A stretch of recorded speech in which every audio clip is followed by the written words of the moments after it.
Саламатсыздарбы, Политклиника медиасынын көрүүчүлөрү, биз бүгүн Казакстандагы акыркы саясий кырдаалдар боюнча сөз кылабыз. Бизде конокто Ата Мекен партиясынын лидери Өмүрбек Текебаев. Өмүрбек Текешевич, студиябызга кош келипсиз. Саламатсызбы, жаңы жылыңыздар менен сизди, сиздин көрүүчүңүздөрдү жаңы жылыңыздар менен куттуктайм. Жаңы жыл жакшылыктардын жылы болсун. Рахмат. Ошо жаңы жыл башталганда эле кошуна өлкөлөрүбүздө тынч эмес жагдай жаралды. Негизи мен сиз менен бүгүн ошол кырдаалдын келип чыгыш себептери боюнча сүйлөшөйүн деп чакырдым да. Эмнеден улам келип чыкты? Бул бир күндө эле пайда болуп калган эмес болуш керек. Территориясы боюнча Казакстан 5 Францияга тете деп казактар мактанганды жакшы көрөт. Чын эле территориясы боюнча эбегейсиз чоң өлкө.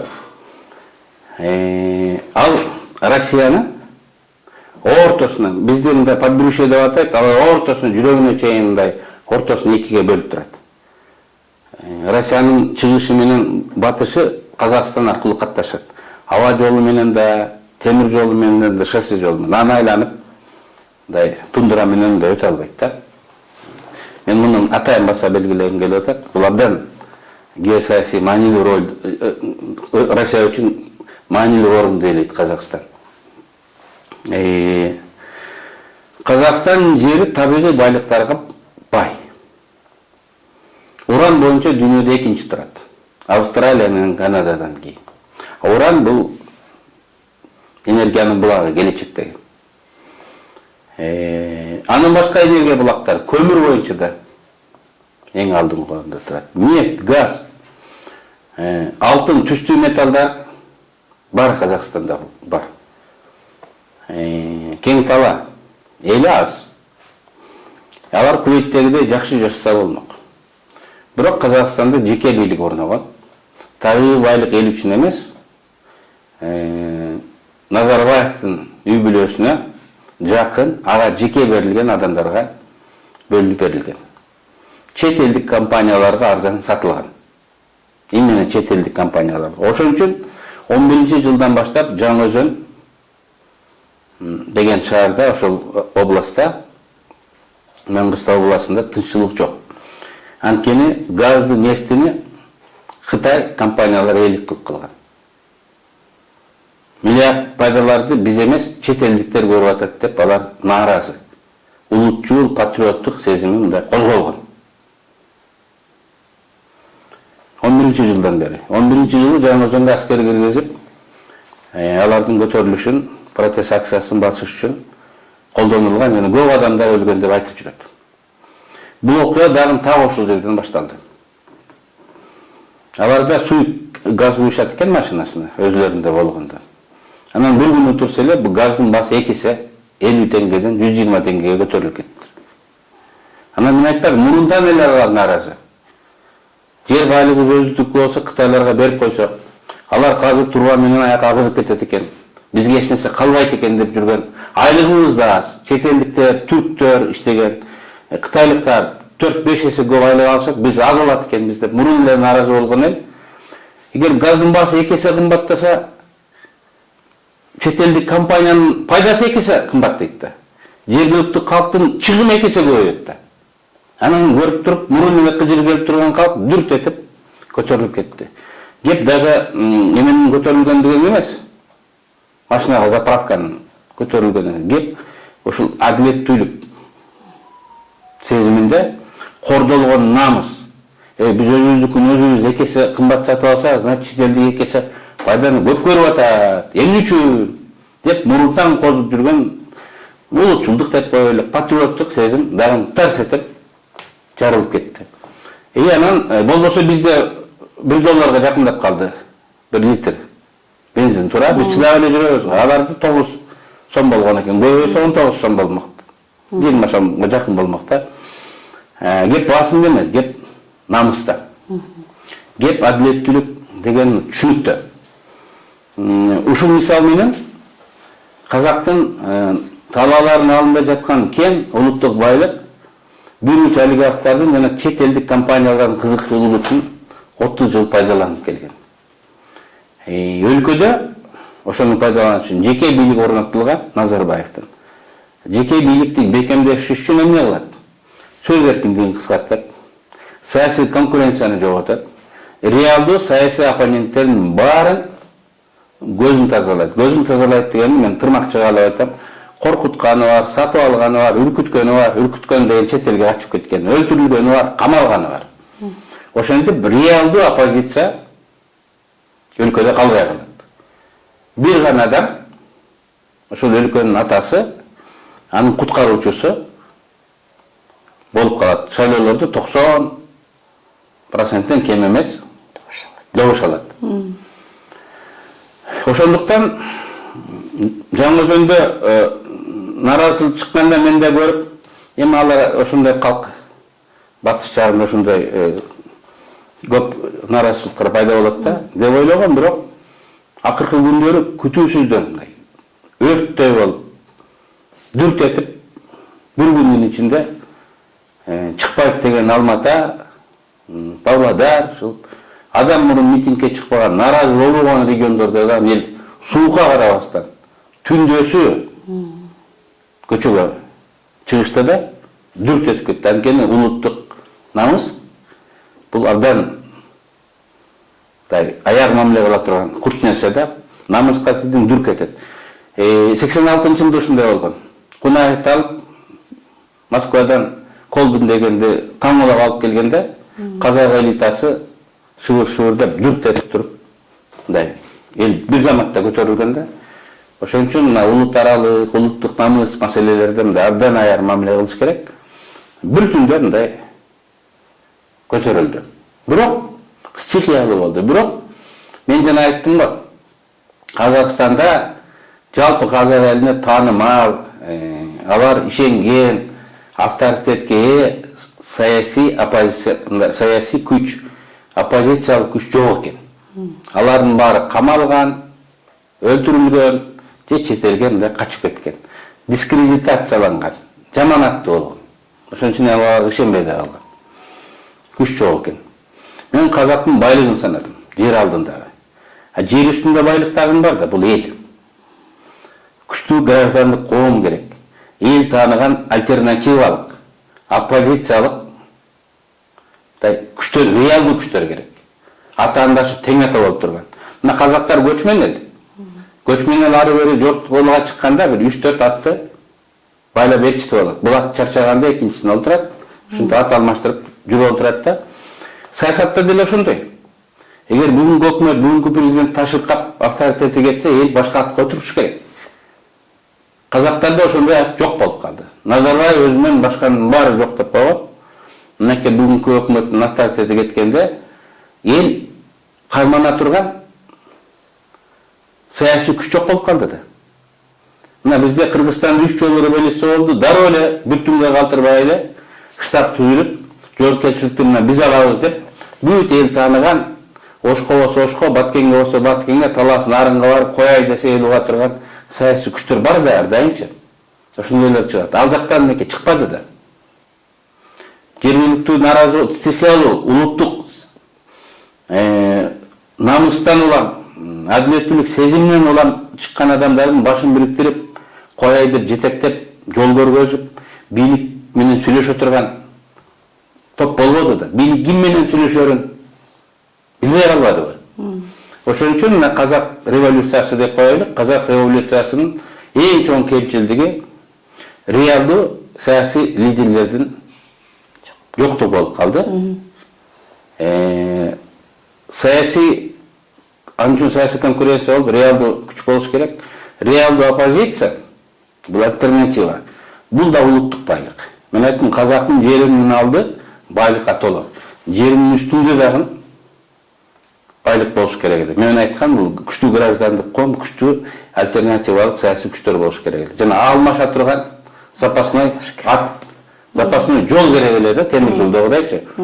Анан авторитаризмди, жеке бийликти түзүүнүн эң коркунучтуусу ошол. Эгер жаңылышып тупик жолго чыгып алса, анда мындай алдыга мындай жылыш, кайратка келип жылыш керек да. Мен муну эмне айтып атам? Мына бизде дагы бир жылдан бери авторитардык жеке бийлик орнотуп атабыз. Президенттик системасы деп коюпчу. жеке бийликти орнотуунун рецепти бирдей.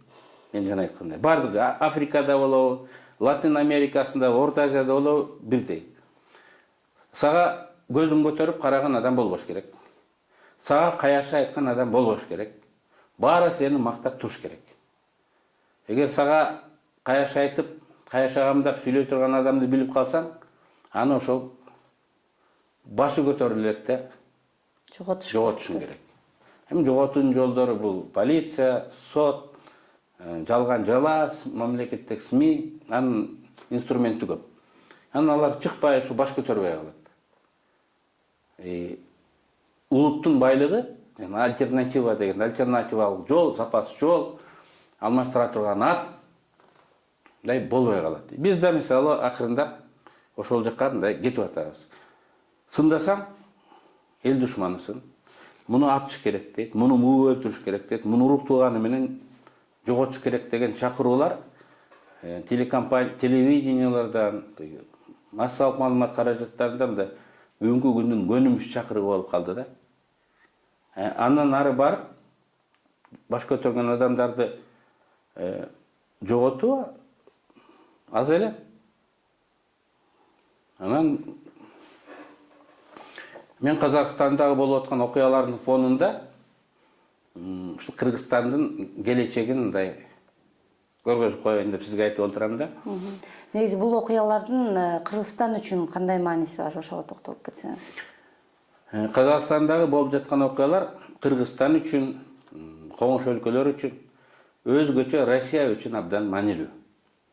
Россия үчүн Казакстан геосаясий чоң мааниге ээ. Мен жана сөзүмдүн башында Россияны экиге бөлүп, ортосунда тиги казактын талаалары Казакстан жатат дегем да. Казакстан Россияга мындай орбитасынан чыгып кетсе, Россия экиге бөлүнүп калат. Путин айткан бир нече жыл мурун. Эгерде Россия деген мамлекет болбосо, андай дүйнөнүн бизге кереги жок. Барын атом бомба менен жардырып, өрттөп жиберебиз деген. Эми муну бар жагынан каптап Россияны келип калышты, ушундай айтты. Эгер бизге тиешип, бизди бөлөп жарабыз десеңер, мен жардыртам, өзүмдү кошуп, бүтүнүн жоготом. Бул доктрина, буларды кача айдан ачык. Ошон үчүн Украинаны колдон чыгарбаймын деп, НАТОга кирип кетпесин, босогомо душман келбесин деп Путин керек болсо согуш жарыялайм деп Америка менен бүгүн тирешип турат. Согуш жарыялайм деп тирешип турат. Жакында бүгүн эртең Байден менен ушул маселе боюнча мындай сүйлөшүшөт. И ошондой учурда новогодний подарок болуп Путиндин короосунан үйүнүн ичинен деп койсо да болот, төрүнөн деп койсо да болот, өрт чыкты. Казакстанда. Аны Россиянын спецслужбасы да билбей калды, Казактын спецслужбасы да билбей калды. Дүртөтүп бир күндө чыкты да. Ойгонбойт деген казак көтөрүлбөдү. Анан эми аларды элестетип көрсөңүз, душманды Европадан күтүп, курал жараган камдап, аскерин Украинанын чек арасына алып барып, айырда отурса, тылдан чыкты. Анын артында ким турат? Америка турабы же башка турабы деп, албетте алар чочуду. Орта Азия өлкөлөрүнүн ичинен Сирияга барып, Абхазиядан өтүп, опыт алып келген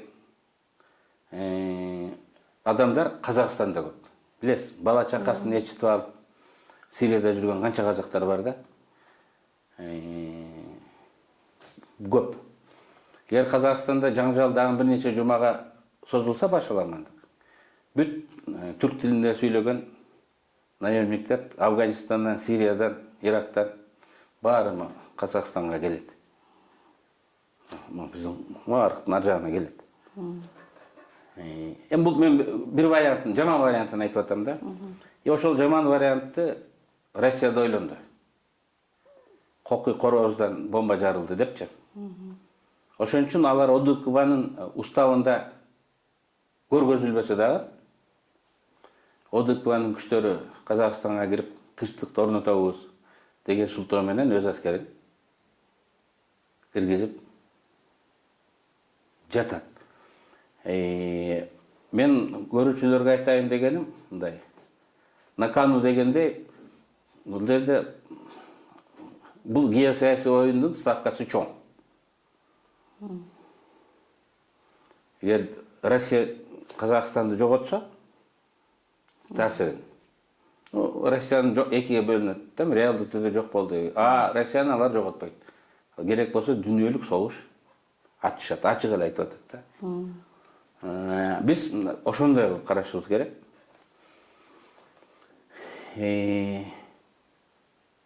Такаевда мындай выбор деле болгон жок да. Мындай ошол жагынан карашыбыз керек.